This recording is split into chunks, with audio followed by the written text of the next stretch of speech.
നമസ്കാരം. ലോക്സഭാ തെരഞ്ഞെടുപ്പ് 4ാം ഘട്ട പോളിംഗ് അവസാനിച്ചു. 5 മണിവരെ 62.31 പോളിംഗ് ശതമാനം. ബംഗാളിലും ആന്ധ്രയിലും അക്രമാസക്തമായിരുന്നു പോളിംഗ്. പാനൂർ വിഷ്ണുപ്രിയ കൊലക്കേസിൽ പ്രതിക്ക് ജീവപര്യന്തവും 10 വർഷവും പിഴയും ശിക്ഷ. CBSE 10-12 പരീക്ഷാഫലം പ്രഖ്യാപിച്ചപ്പോൾ തിരുവനന്തപുരത്തിന് തിളക്കമാർന്ന നേട്ടം. ഇതെല്ലാം ഇന്ന് സംഭവിച്ച പ്രധാന വാർത്തയാകുന്നു. 3 ജില്ലകളിൽ ഒഴികെ 11 ജില്ലകളിൽ ഇന്ന് മഴ മുന്നറിയിപ്പുമുണ്ട്. ഇന്ന് സംഭവിച്ചത് തുടങ്ങുന്നു. എല്ലാ പ്രേക്ഷകർക്കും സ്വാഗതം.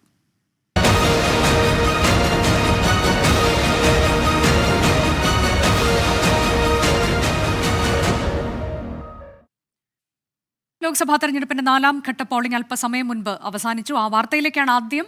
4ാം ഘട്ട വിധിയെഴുത്ത് അവസാനിച്ചു. ICL FinCorp 24 ഇലക്ഷൻ സമർപ്പിക്കുന്നത് ICL FinCorp, the intelligent choice. Powered by Asset, responsibly yours. Laza Premium Gold, the universe's finest ice cream. in association with DuraShine Roof and Wall Sheets. ഒരു ടാറ്റ ബ്ലൂസ്കോപ്പ് സ്റ്റീൽ ഉൽപ്പന്നം. ACCA CMA CA പഠിച്ച് ജയിക്കാനുള്ള ശരിയായ മാർഗം. എലാൻസ് 0% പണിക്കൂലി, 100% സന്തോഷം. Al Muqtadir jewellery group India UAE. MGM group of institutions.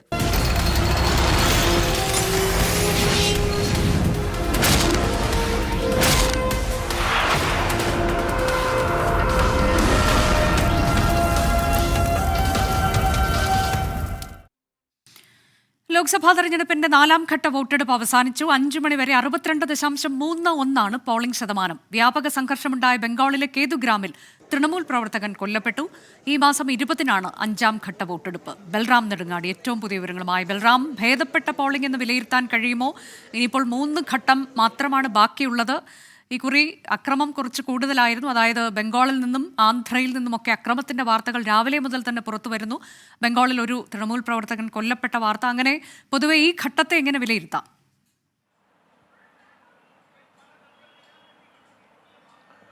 Anuja, Lok Sabha തിരഞ്ഞെടുപ്പിന്റെ പകുതിയിൽ ഏറെ പിന്നിട്ട് കഴിഞ്ഞിരിക്കുന്നു ഈ 4ാം ഘട്ടത്തോടു കൂടി എന്നുള്ളതാണ്.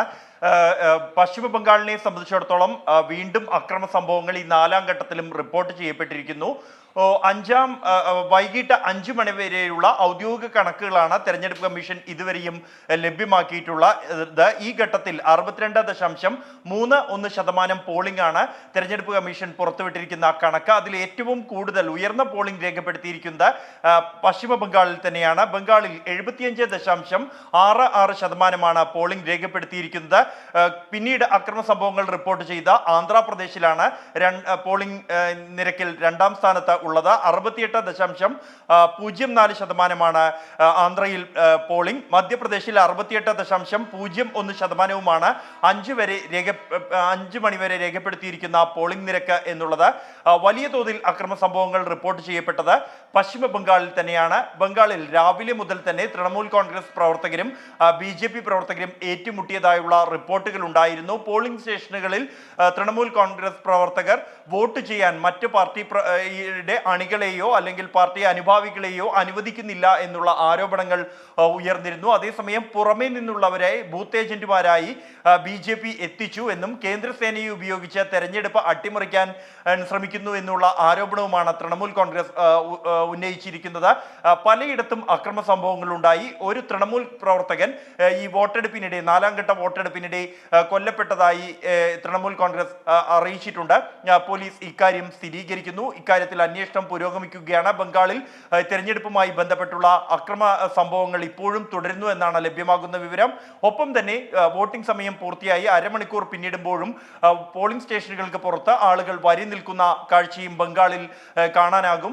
ആന്ധ്രാപ്രദേശിലും സമാനമായി അക്രമ സംഭവങ്ങൾ റിപ്പോർട്ട് ചെയ്യപ്പെട്ടു. കടുത്ത മത്സരം ഇത്തവണ നടക്കുന്ന 2 സംസ്ഥാനങ്ങളാണ് ഈ ആന്ധ്രയും ഒപ്പം തന്നെ പശ്ചിമ ബംഗാളും എന്നുള്ളതും ശ്രദ്ധേയമാണ്. നിരവധി പേർ, അഖിലേഷ് യാദവ് കൂടാതെ കോൺഗ്രസ് സഭാകക്ഷി നേതാവ് അധിർ രഞ്ജൻ ചൗധരി, കേന്ദ്രമന്ത്രിമാരടക്കമുള്ള നിരവധി പ്രമുഖർ 4ാം ഘട്ടത്തിൽ ജനവിധി തേടുന്നുണ്ട്. അനുജ, 4ാം ഘട്ടം വോട്ടെടുപ്പ് അവസാനിച്ചിരിക്കുന്നു.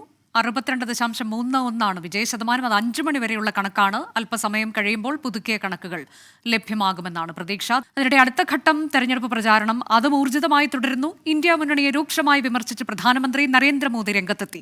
അഴിമതി സാർവത്രികമാക്കുകയാണ് ഇന്ത്യ മുന്നണിയുടെ ലക്ഷ്യമെന്നാണ് പരിഹാസം. ബീഹാറിലെ പറ്റ്ന സാഹിബ് ഗുരുദ്വാര സന്ദർശിച്ച പ്രധാനമന്ത്രി വാരാണസിയിൽ റോഡ് ഷോയിൽ പങ്കെടുത്തു. ഇന്ത്യ മുന്നണി ജൂൺ 4 കേന്ദ്രത്തിൽ സർക്കാർ രൂപീകരിക്കുമെന്ന് രാഹുൽ ഗാന്ധി അവകാശപ്പെട്ടു. तस्वीर ले लेना चाहते നാളെ हैं। നാമനിർദ്ദേശ പത്രിക സമർപ്പിക്കുന്നതിന് മുന്നോടിയായാണ് വാരാണസിയിലെ പ്രധാനമന്ത്രിയുടെ റാലി. 4ാം ഘട്ട തെരഞ്ഞെടുപ്പ് ദിനത്തിൽ ബീഹാറിലാണ് പ്രധാനമന്ത്രി തെരഞ്ഞെടുപ്പ് പ്രചാരണ പരിപാടികൾക്ക് തുടക്കം കുറിച്ചത്.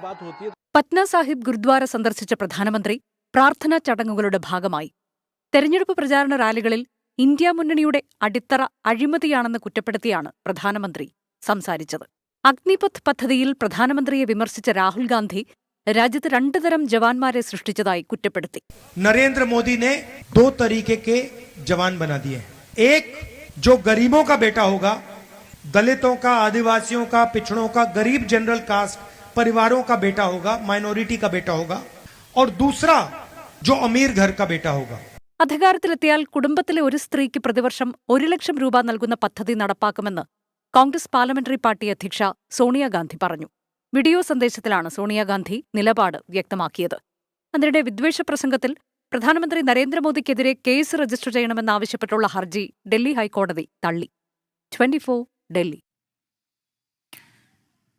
ഇന്ന് സംഭവിച്ച മറ്റൊരു വാർത്ത. രാജ്യസഭാ സീറ്റിനെ ചൊല്ലി ഇടതുമുന്നണിയിൽ തർക്കം. 2 സീറ്റിൽ ഒരെണ്ണം തങ്ങൾക്ക് അവകാശപ്പെട്ടതാണെന്ന് CPIയും കേരള കോൺഗ്രസ് എമ്മും ഒരുപോലെ അവകാശമുന്നയിച്ചു.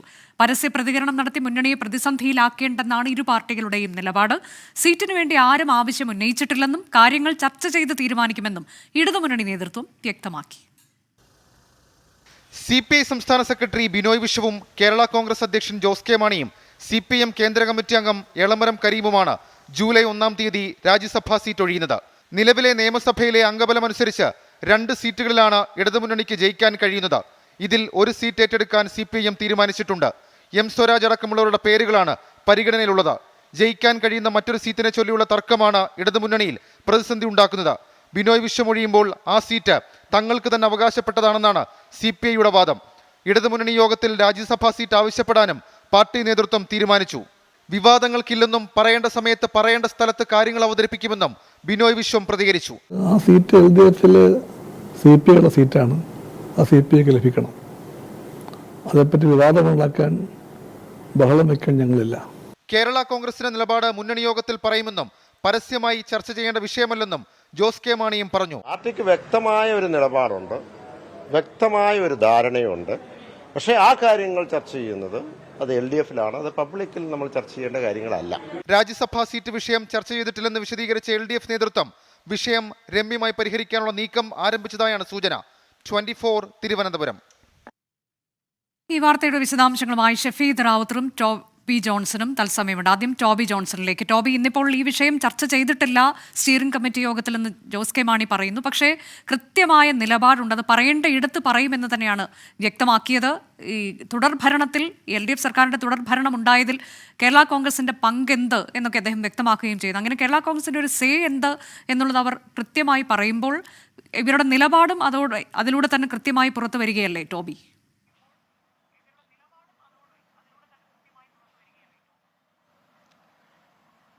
തീർച്ചയായിട്ടും ശക്തമായിട്ടുള്ള ഒരു നിലപാടിലേക്ക് തന്നെയാണ് കേരള കോൺഗ്രസും പോകുന്നത്. കാരണം UDFൽ നിന്നും വന്നപ്പോൾ ഉണ്ടായിരുന്ന രാജ്യസഭാ സ്ഥാനം രാജിവെച്ചിട്ടാണ് LDFിലേക്ക് ജോസ് കെ മാണി വന്നത്. അതിനുശേഷമാണ് LDFൽ വെച്ച് രാജ്യസഭാ സീറ്റ് അദ്ദേഹത്തിന് ലഭിക്കുന്നത്. അതുകൊണ്ട് തന്നെ അതിൻ്റെ കാലാവധി കഴിയുന്ന ഒരു സാഹചര്യമാണ് നിലവിലുണ്ടായിരിക്കുന്നത്. അതുകൊണ്ട് കേരള കോൺഗ്രസിന് തന്നെ ഈ ഒരു സീറ്റ് തരണം. ഒപ്പം തന്നെ ഇന്ന് ജോസ് കെ മാണി പരസ്യമായിട്ടുള്ള പ്രസ്താവന നടത്തിയില്ലെങ്കിലും അദ്ദേഹം പറഞ്ഞു വെച്ചൊരു കാര്യമുണ്ട്. LDF മധ്യ കേരളത്തിൽ ശക്തിപ്പെട്ടത് കേരള കോൺഗ്രസിന്റെ വരവിന് ശേഷമാണെന്നാണ് അദ്ദേഹം പറഞ്ഞത്. അത് ഇതുമായി ബന്ധപ്പെട്ട് അല്ലെങ്കിൽ കൂട്ടി വായിക്കേണ്ട ഒരു കാര്യം തന്നെയാണ്. ശക്തമായ ഒരു പാർട്ടിയാണ് മധ്യ കേരളത്തിൽ LDFന് കരുത്ത് നൽകുന്നതിൽ നിർണായക ഘടകമാണ് കേരള കോൺഗ്രസ് എന്ന് പറഞ്ഞു വെക്കുമ്പോൾ അത് ഈ രാജ്യസഭാ സീറ്റിന്റെ കാര്യം കൂടി അതിൽ ഉൾപ്പെട്ടിട്ടുണ്ട് എന്നുള്ള കാര്യത്തിൽ യാതൊരു സംശയവുമില്ല. ഇന്ന് ചേർന്ന കേരള കോൺഗ്രസിന്റെ സ്റ്റിയറിംഗ് കമ്മിറ്റിയിൽ വിഷയം ഉയർന്നു വന്നു, ചർച്ചയായി. പക്ഷേ ജോസ് കെ മാണി ഇടപെട്ട് വലിയ ചർച്ചകളിലേക്ക് പോകേണ്ട, ആ കാര്യം ശക്തമായി LDFൽ ഉന്നയിക്കുമെന്നുള്ള ഒരു നിലപാട് തന്നെയാണ് നേതാക്കളോട് പങ്കുവച്ചത് എന്നാണ് നമുക്ക് മനസ്സിലാക്കാൻ സാധിക്കുന്നത്. ഇന്നലെ സ്റ്റീഫൻ ജോർജാണ് നമ്മളോട് ആദ്യം ഈ വിഷയം തുറന്നു പറയുന്നത്. അതായത് ജോസ് കെ മാണിക്ക് അവകാശപ്പെട്ട സീറ്റാണ്, അല്ലെങ്കിൽ കേരള കോൺഗ്രസിന് അവകാശപ്പെട്ട സീറ്റാണ്, അത് LDFൽ ഉന്നയിച്ച് ആ സീറ്റ് വാങ്ങിയെടുക്കാനുള്ള നടപടികൾ ഉണ്ടാകുമെന്ന് സ്റ്റീഫൻ ജോർജ് നമ്മളോടാണ് ആദ്യമായിട്ട് പറഞ്ഞത്. എന്തായാലും CPI നിലപാട് വ്യക്തമാക്കിയ ഒരു സാഹചര്യത്തിൽ കൂടുതൽ പ്രതിസന്ധിയിലേക്ക് കാര്യങ്ങൾ പോകാനുള്ള ഒരു സാധ്യത നിലനിൽക്കുന്നുണ്ട്. അതിനുള്ള ഒരു പ്രധാനപ്പെട്ട കാര്യം LDFിലെ രണ്ടാമൻ ആര്, അല്ലെങ്കിൽ രണ്ടാമത്തെ ശക്തരായിട്ടുള്ള പാർട്ടി ആര് എന്നുള്ള കാര്യത്തിൽ ഒരു തർക്കം ഈ 2 പാർട്ടികൾക്കിടയിൽ നിലനിൽക്കുന്നുണ്ട്. അതുകൊണ്ട് തന്നെ ഒരു വിട്ടുവീഴ്ച ചർച്ചയിലേക്ക് കാര്യങ്ങൾ ഈ രണ്ട് കൂട്ടരും പോയേക്കില്ല എന്നുള്ളൊരു വിവരം തന്നെയാണ് നമുക്ക് ലഭിക്കുന്നത്. അതാണ് അപ്പോൾ പ്രതിസന്ധിയുടെ ആഴം എത്ര. ഷഫീദ് റാവുത്തർ കൂടിയുണ്ട്. ഷഫീദ്, ഇപ്പോൾ CPIയും ജോസ് കെ മാണിയും പറയുന്നത് ഒരേ കാര്യമാണ്, രണ്ടുപേരും വിട്ടുവീഴ്ചയ്ക്കില്ല എന്ന സൂചന നൽകുന്നു. അത് പറയേണ്ട ഇടത്ത് പറയേണ്ട സമയത്ത് പറയുമെന്ന്. അതായത് ഇതൊരു വലിയ പ്രതിസന്ധിയായി മുന്നണിയിൽ മാറും എന്നാണോ മനസ്സിലാക്കേണ്ടത്? അങ്ങനെയെങ്കിൽ CPIM ഈ വിഷയത്തിൽ എന്ത് നിലപാട് സ്വീകരിക്കും? CPIM സ്വീകരിക്കുന്ന നിലപാടാണല്ലോ നിർണായകമാവുക. അനുജ, ഇക്കാര്യത്തിൽ ഏറ്റവും പ്രധാനപ്പെട്ട കാര്യം, അതായത് നിലവിലത്തെ സാഹചര്യത്തിൽ രണ്ടു കൂട്ടരും, അതായത് കേരള കോൺഗ്രസ് എം ആണെങ്കിലും CPI ആണെങ്കിലും പരസ്യമായൊരു പ്രതികരണം നടത്തി ഏതെങ്കിലും തരത്തിൽ മുന്നണിയുടെ ശക്തിയെ അതിനെ തകർക്കാൻ ആഗ്രഹിക്കുന്നില്ല. പ്രത്യേകിച്ച് തെരഞ്ഞെടുപ്പ് ഫലമടക്കമുള്ള കാര്യങ്ങൾ വരേണ്ട ഒരു സാഹചര്യമാണ്, വരുന്നൊരു സാഹചര്യമാണ്. സ്വാഭാവികമായും അടുത്ത ഘട്ടത്തിൽ പ്രത്യേകിച്ച് അടുത്ത മുന്നണി യോഗത്തിലടക്കം എന്ത് നിലപാടെടുക്കുമെന്നുള്ളത് വളരെ നിർണായകമാണ്. ഒരു ഫോർമുല ഇക്കാര്യത്തിൽ CPIMനെ സംബന്ധിച്ച് ഉണ്ടാക്കേണ്ടത് CPIMനെ സംബന്ധിച്ച് തലവേദനയായി മാറുകയും ചെയ്യും. CPIMനെ സംബന്ധിച്ച് അവരുടെ 2 സീറ്റുകളിൽ ഒരെണ്ണത്തിൽ അവർ സ്വാഭാവികമായും M സ്വരാജിനെ പോലെയുള്ള അവരുടെ വളരെ പ്രധാനപ്പെട്ട നേതാക്കളെ അടക്കം പരിഗണിക്കുന്ന ഒരു സാഹചര്യത്തിലേക്കാണ് കാര്യങ്ങൾ പോകുന്നത്. ഏതായാലും ഇരു കൂട്ടരിൽ ആർക്കെങ്കിലും ഒരാൾക്ക് കോംപ്രമൈസ് ചെയ്യേണ്ടി വരും. ആ കോംപ്രമൈസിനുള്ള ഫോർമുല അത് ഏത് തരത്തിൽ ഉണ്ടാകും എന്നുള്ളതാണ് ഏറ്റവും നിർണായകമായിട്ടുള്ള രാഷ്ട്രീയ ആകാംക്ഷയായി മാറുന്ന കാര്യം. അനുജ. ഷഫീദ് റാവുത്തറാണ് വിവരങ്ങൾ നൽകിയത്. ഇനി ഇന്നത്തെ ഇപ്പോൾ വരുന്ന ഒരു പ്രധാനപ്പെട്ട വാർത്തയിലേക്ക്. ലൈംഗികാതിക്രമ കേസിൽ JDS നേതാവും മുൻ മന്ത്രിയുമായ HD രേവണ്ണയ്ക്ക് ജാമ്യം. ബംഗളൂരു പീപ്പിൾ റെപ്രസെന്റേറ്റീവ് കോടതിയാണ് ജാമ്യം അനുവദിച്ചത്. അരുൺ പൂപ്പറമ്പ വിവരങ്ങളുമായി. അരുൺ, കഴിഞ്ഞ ദിവസം കസ്റ്റഡി കാലാവധി നീട്ടിയിരുന്നു. ഇപ്പോൾ കോടതി ജാമ്യം അനുവദിച്ചിരിക്കുകയാണ്. അതിന്റെ വിവരങ്ങൾ എങ്ങനെയാണ്? അനുജ, 4 ദിവസത്തെ പോലീസ് കസ്റ്റഡി, അതോടൊപ്പം 5 ദിവസത്തെ ജയിൽവാസം അതിനുശേഷമാണ് ഇപ്പോൾ കോടതി മുൻ മന്ത്രി HD രേവണ്ണയ്ക്ക് ജാമ്യം അനുവദിച്ചിട്ടുള്ളത്. ഉപാധികളോടെയാണ് ആ കോടതി ജാമ്യം അനുവദിച്ചിട്ടുള്ളത്. 5 ലക്ഷം രൂപ പിഴയടക്കണം, അതോടൊപ്പം തന്നെ 2 ആൾ ജാമ്യം, അതോടൊപ്പം ഈ അന്വേഷണ സംഘത്തിന് അത് അന്വേഷണവുമായി കൃത്യമായി സഹകരിക്കണം എന്ന നിർദ്ദേശവും കോടതി നൽകിയിട്ടുണ്ട്. അതോടൊപ്പം തന്നെ ഈ തെളിവുകൾ നശിപ്പിക്കുകയോ ഈ പരാതിക്കാരെയോ സാക്ഷികളെയോ സ്വാധീനിക്കാൻ ശ്രമിക്കുകയോ ചെയ്താൽ ജാമ്യം റദ്ദാക്കും എന്ന കാര്യം കൂടി കോടതി ചൂണ്ടിക്കാട്ടിയിട്ടുണ്ട്. എന്തായാലും ജാമ്യം ലഭിക്കുന്നതോടെ JDS നേതൃത്വത്തിനെ സംബന്ധിച്ച് അല്പം ആശ്വാസമുണ്ട്. നമുക്കറിയാം, JDSന്റെ പ്രധാനപ്പെട്ട ഒരു നേതാവാണ്, മുൻ മന്ത്രിയാണ്. ഈ ലൈംഗിക അതിക്രമ കേസിൽ ഇത്രയും ദിവസം ജയിൽവാസം അനുഭവിച്ചത്. പ്രധാനപ്പെട്ട 2 കേസുകളാണ് HD രേവണ്ണയ്ക്ക് മേൽ ചുമത്തിയത്. അതായത് വീട്ടുജോലിക്കാരിയായിട്ടുള്ള യുവതിയെ ലൈംഗികമായി പീഡിപ്പിച്ചു, അതോടൊപ്പം തന്നെ ഈ പീഡനത്തിനിരയായ മറ്റൊരു യുവതിയെ തട്ടിക്കൊണ്ടുപോയി ഭീഷണിപ്പെടുത്തി എന്ന 2 കേസുകളാണ്. ഈ കേസിലാണ് ഇപ്പോൾ ഈ ജയിൽവാസത്തിന് ശേഷം ഇപ്പോൾ ജാമ്യം അനുവദിച്ചിട്ടുള്ളത്. ഇതിൽ പ്രധാനമായും പ്രതിഭാഗം ചൂണ്ടിക്കാട്ടിയത് HD രേവണ്ണയുടെ ആരോഗ്യ പ്രശ്നങ്ങൾ ഉൾപ്പെടെയുണ്ട്. പിന്നെ അന്വേഷണത്തിൽ ഈ ഗൂഢാലോചന ഉൾപ്പെടെ നടക്കുന്നുണ്ടെന്ന കാര്യങ്ങളാണ് ഈ പ്രതിഭാഗം ചൂണ്ടിക്കാട്ടിയത്. പ്രോസിക്യൂഷൻ പറഞ്ഞത്, അതായത് ജാമ്യത്തിൽ വിട്ടാൽ ഈ സാക്ഷികളെയും പരാതിക്കാരെയും സ്വാധീനിക്കാൻ, അതായത് രാഷ്ട്രീയ ബലം ഉൾപ്പെടെ ഉപയോഗിച്ച് സ്വാധീനിക്കാനുള്ള ശ്രമം നടത്തുമെന്ന് ഉൾപ്പെടെയുള്ള വാദങ്ങൾ ഈ പ്രതിഭാഗവും അതോടൊപ്പം തന്നെ പ്രോസിക്യൂഷൻ ഉൾപ്പെടെ നടത്തിയിരുന്നു. ഒടുവിൽ ഇപ്പോൾ പീപ്പിൾ റെപ്രസെന്റേറ്റീവ് കോടതി ഇപ്പോൾ ഉപാധികളോടെ ജാമ്യം അനുവദിച്ചിരിക്കുന്നു. ഉപാധികളോടെയാണ് ലൈംഗികാതിക്രമ കേസിലെ ജാമ്യം. വീണ്ടും ഇന്ന് സംഭവിച്ചതിലേക്ക്. കനത്ത ചൂടിന് ആശ്വാസമായി കൂടുതൽ ജില്ലകളിൽ മഴയ്ക്ക് സാധ്യത. 11 ജില്ലകളിൽ ഇന്ന് മഴ മുന്നറിയിപ്പ് പ്രഖ്യാപിച്ചു. കള്ളക്കടൽ പ്രതിഭാസത്തിന്റെ ഭാഗമായി കടലാക്രമണത്തിന് സാധ്യതയുണ്ടെന്ന് സമുദ്രസ്ഥിതി പഠന ഗവേഷണ കേന്ദ്രം മുന്നറിയിപ്പ് നൽകി. ഈ വർഷം കാലവർഷം നേരത്തെ എത്തിച്ചേരുമെന്നാണ് കാലാവസ്ഥാ വകുപ്പിന്റെ വിലയിരുത്തൽ. ഹരികൃഷ്ണൻ വിശദാംശങ്ങളുമായി. ഹരികൃഷ്ണൻ, 11 ജില്ലകളിൽ മഴ മുന്നറിയിപ്പാണ്. ചിലയിടങ്ങളിലൊക്കെ മഴ പെയ്തു എന്ന റിപ്പോർട്ടും വന്നിരുന്നു. ഈ ഏറ്റവും ഒടുവിലായി ലഭിക്കുന്ന കാലാവസ്ഥാ മുന്നറിയിപ്പ് എങ്ങനെയാണ്? അപ്പം കള്ളക്കടൽ പ്രതിഭാസത്തിന്റെ കാര്യങ്ങൾ അതെങ്ങനെ ജാഗ്രത പുലർത്തണമെന്നാണ്?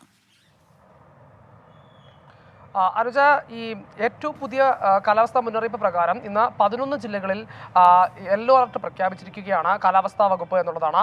അതായത് പുതുക്കിയ മുന്നറിയിപ്പ് പ്രകാരം ഈ കണ്ണൂർ, കാസർഗോഡ്, കോട്ടയം ഒഴികെയുള്ള എല്ലാ ജില്ലകളിലും മഴ ലഭിക്കുമെന്നാണ് കാലാവസ്ഥാ വകുപ്പിന്റെ പ്രവചനം എന്നുള്ളത്. അതോടൊപ്പം തന്നെ ഈ കാലവർഷം നേരത്തെ എത്തിച്ചേരുമെന്നും കാലാവസ്ഥാ വകുപ്പിന്റെ ഒരു പ്രവചനമുണ്ട്. അതായത് സാധാരണയായി ഈ മെയ് അവസാനത്തോടു കൂടിയാണ് ഇത്തരത്തിൽ ഈ ഈ കാലവർഷം രൂപം കൊള്ളുക. ഇത്തവണ അത് മെയ് പകുതിയോടുകൂടി, ഏതാണ്ട് മെയ് 19 കൂടി തന്നെ എത്തും എന്നുള്ളതാണ് കാലാവസ്ഥാ വകുപ്പിന്റെ മറ്റൊരു പ്രവചനം എന്ന് പറയുന്നത്. അടുത്ത 5 ദിവസങ്ങളിലേക്കുള്ള ഈ മഴ പ്രവചനത്തിൽ ഇത്തരത്തിൽ പത്തനംതിട്ട ജില്ലയിൽ മാത്രമാണ് നാളെ മഞ്ഞ അലർട്ട് പ്രഖ്യാപിച്ചിട്ടുള്ളത്.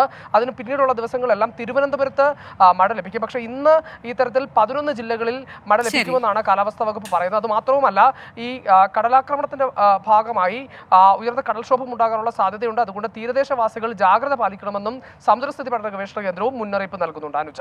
അതാണ് കേരളത്തിനുള്ള കാലാവസ്ഥാ മുന്നറിയിപ്പ്. അതിനിടെ മുംബൈയിൽ ശക്തമായ മഴയും പൊടിക്കാറ്റും. ഉച്ചയോടെയാണ് ചൂടിന് ആശ്വാസമായി മഴയെത്തിയത്. വഡാലയിൽ കെട്ടിട നിർമ്മാണത്തിന് ഉപയോഗിച്ച ഇരുമ്പ് ഫ്രെയിം തകർന്നു വീണു. ഘാട്ട്കോപ്പറിൽ കൂറ്റൻ പരസ്യ ബോർഡ് നിലംപതിച്ചു. ആളപായമില്ല. മുംബൈ വിമാനത്താവളത്തിന്റെ പ്രവർത്തനം താത്കാലികമായി നിർത്തിവെച്ചു. ശ്രീനാഥ് ചന്ദ്രൻ വിവരങ്ങളുമായി. ശ്രീനാഥ്, കടുത്ത ചൂടിനാശ്വാസമായി ഈ സീസണിലെ ആദ്യ മഴയാണ് മുംബൈയിൽ എത്തിയിട്ടുള്ളത്. അതിനൊപ്പം തന്നെ പൊടിക്കാറ്റും കൂടിയാകുമ്പോൾ ജനങ്ങളെ ഇത് എപ്രകാരം വലച്ചിട്ടുണ്ട്? വിമാനത്താവളത്തിന്റെ പ്രവർത്തനം പുനരാരംഭിക്കാറായോ?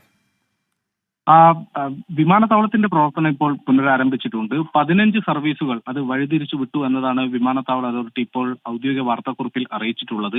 ഒപ്പം തന്നെ കനത്ത കാറ്റിൽ നഗരത്തിലാകെ വിവിധയിടങ്ങളിൽ പരസ്യ ബോർഡുകൾ വീണും മരങ്ങൾ കടപുഴകി വീണും ഒക്കെ തന്നെ വലിയ ദുരിതം ഉണ്ടായിട്ടുണ്ട് എന്നതാണ് മനസ്സിലാക്കുന്നത്. വഡാലയിൽ കെട്ടിടത്തിന്റെ ഒരു ഇരുമ്പ് സ്ട്രക്ചർ തകർന്നു വീണിട്ടുണ്ട്. ഘാട്ട്കോപ്പറിൽ ഒരു കൂറ്റൻ പരസ്യ ബോർഡ് നിലംപതിച്ചു. നിരവധി പേർ അതിൽ കുടുങ്ങിക്കിടക്കുന്നുണ്ട് എന്നതാണ് ഏറ്റവും ഒടുവിൽ ലഭിക്കുന്ന വിവരം. ഏതായാലും അതിൽ ഔദ്യോഗിക സ്ഥിരീകരണം വരേണ്ടതുണ്ട്. മുംബൈയിലെ ജോഗേശ്വരിയിൽ ഒരു കുട്ടികൾക്ക് മുകളിലേക്ക് ഒരു തെങ്ങ് വീഴാൻ പോകുന്നതും വളരെ സാഹസികമായി കുട്ടികൾ രക്ഷപ്പെടുന്നതിന്റെ CCTV ദൃശ്യങ്ങൾ വന്നിട്ടുണ്ട്. ഒരു ഓട്ടോയ്ക്ക് മുകളിലേക്കാണ് അത് തെങ്ങ് വന്ന് പതിച്ചത്. ദക്ഷിണ മുംബൈയിൽ ഒരു കാറിന് മുകളിൽ മരം വീണ ദൃശ്യങ്ങളും വന്നിട്ടുണ്ട്. അങ്ങനെ വ്യാപകമായ നാശനഷ്ടം ഉണ്ടായിട്ടുണ്ട്. ട്രെയിൻ ഗതാഗതത്തെയും സബർബൻ സർവീസിനെയും ഈ കനത്ത കാറ്റും മഴയും ബാധിച്ചിട്ടുണ്ട്. ട്രെയിനുകൾ വൈകിയോടുകയാണ് മുംബൈയിൽ. മുംബൈയിൽ കനത്ത പൊടിക്കാറ്റും മഴയും അത് ട്രെയിൻ ഗതാഗതത്തെ ഉൾപ്പെടെ ബാധിച്ചു എന്ന വിവരമാണ് ശ്രീനാഥ് മുംബൈയിൽ നിന്ന് നൽകിയത്. ചാവക്കാട് തീരത്ത് ബോട്ടിലിടിച്ച് 2 മത്സ്യത്തൊഴിലാളികൾ മരിച്ച സംഭവത്തിൽ കപ്പൽ കസ്റ്റഡിയിലെടുത്തു. സാഗർ യുവരാജ് എന്ന കപ്പലാണ് പോലീസ് കസ്റ്റഡിയിലെടുത്തത്. കപ്പൽ കൊച്ചി വെല്ലിംഗ്ടൺ ഐലൻഡിൽ എത്തിച്ചു. ശ്യാംകുമാർ വിവരങ്ങളുമായി. ശ്യാം, ഫോർട്ട് കൊച്ചിയിലേക്ക് കപ്പൽ എത്തിച്ചു. എന്തൊക്കെ നടപടികൾ ഇതിനോടകം സ്വീകരിച്ചിട്ടുണ്ട്? ജീവനക്കാരെക്കെതിരെ കേസെടുക്കുക എന്നതുൾപ്പെടെ. അനുജ, ലക്ഷദ്വീപ് ഭരണകൂടത്തിന്റെ ഉടമസ്ഥതയിലുള്ള കപ്പലാണ് സാഗർ യുവരാജ്. ഈ കപ്പലാണ് കോസ്റ്റ് ഗാർഡ് കസ്റ്റഡിയിലെടുത്ത് അകമ്പടിയോടുകൂടി പോർട്ട് ട്രസ്റ്റിന്റെ ബെർത്തിലേക്ക് എത്തിച്ചിരിക്കുന്നത്. നാളെ മർക്കന്റൈൻ മറൈൻ വിഭാഗം കപ്പലിൽ പരിശോധന നടത്തും. നിലവിൽ കേസെടുത്തിരിക്കുന്നത് കോസ്റ്റൽ പോലീസാണ്. ആ കേസ് ഫോർട്ട് കൊച്ചിയിലേക്ക് കൈമാറുകയും ചെയ്യുമെന്നുള്ളതാണ് ഇപ്പോൾ അറിയിച്ചിരിക്കുന്നത്. 2 മത്സ്യത്തൊഴിലാളികളുടെ മരണത്തിന് ഇടയാക്കിയത് കപ്പൽ ചാലിൽ നിന്ന് കപ്പൽ മാറി സഞ്ചരിച്ചത് മൂലമാണെന്ന് മത്സ്യത്തൊഴിലാളികൾ ആരോപിച്ചിട്ടുണ്ട്. ലക്ഷദ്വീപിൽ നിന്ന് ബേപ്പൂരിലേക്ക് പോയ ചരക്ക് കപ്പലാണ് അപകടമുണ്ടാക്കിയത്. ഇത് ബോട്ടിലേക്ക് വന്ന് ഇടിക്കുകയായിരുന്നുവെന്നും രക്ഷപ്പെട്ട മത്സ്യത്തൊഴിലാളികൾ മൊഴി നൽകുകയും ചെയ്തിട്ടുണ്ട്. ഏതായാലും തുടർ നടപടികൾ ഉണ്ടാകും. കപ്പലിൽ ജീവനക്കാരെ അടക്കം അറസ്റ്റ് ഉൾപ്പെടെ രേഖപ്പെടുത്തുമെന്നാണ് കോസ്റ്റൽ പോലീസും പറഞ്ഞിരിക്കുന്നത്. അതിനു മുൻപ് ഉള്ള മർക്കന്റൈൻ മറൈൻ വിഭാഗത്തിന് ഉൾപ്പെടെ പരിശോധനകൾക്ക് ശേഷമായിരിക്കും ഈ നടപടികൾ ഉണ്ടാവുക. ശ്യാംകുമാറാണ് വിശദാംശങ്ങൾ നൽകിയത്. ഇന്ന് സംഭവിച്ചത് അവസാനിക്കുന്നു.